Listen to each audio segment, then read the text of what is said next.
ঘড়ির কাঁটায় এখন ভোর 4:45 মতন বাজছে। আজ হচ্ছে সোমবার। আজ থেকে রাতুলদের স্কুল স্টার্টিং হচ্ছে, মানে আফটার ভ্যাকেশনের পর। তো কালকে বেশ ভালোই ঝড় বৃষ্টি হয়েছিল বলে গাছগুলো দেখো কতটা ফ্রেশ মনে হচ্ছে না, আর ওয়েদারটা বেশ ভালোই ঠান্ডা ঠান্ডা রেখেছে। তো এখানে রাতুলও রেডি হয়ে গেছিলো, আর ওই 1 মাস যে ছুটিটা ছিল আমাদেরও কোথাও গিয়ে ডেলি রুটিন পুরোটাই চেঞ্জ হয়ে গেছিলো। তো আবার সেম রুটিনে আমরাও ফিরে আসছি আজ থেকে। তো বলতে গেলে আমাদেরও মানে স্কুলিং স্টার্ট হচ্ছে।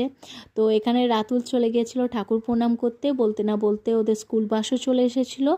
তো রাতুল স্কুল আসতে গেল, দেন আমার যে কটা ইনডোর প্ল্যান ছিল সব কিছু আমি বাইরে বার করে দিয়েছিলাম, মনে হচ্ছে আজকেও ঝড় বৃষ্টি উঠবে।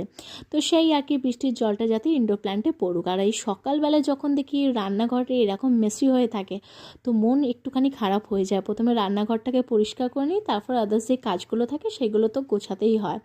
তো যাই হোক, নিজের জন্য একটা হোমমেড প্রোডাক্ট বানাচ্ছিলাম, জাস্ট চান করার আগে অ্যাপ্লাই করব হাতে, যেহেতু আজকে একটুখানি সময় আছে। তো এখানে নিয়ে নিয়েছিলাম র মিল্ক, তাতে ওই 2 চামচের মতন মুলতানি মাটি, 1/2 চামচের মতন মধু, 1 চামচের মতন নেস্টাল কফি পাউডার, আর ওই 1 চামচের মতন রাইস ফ্লোর।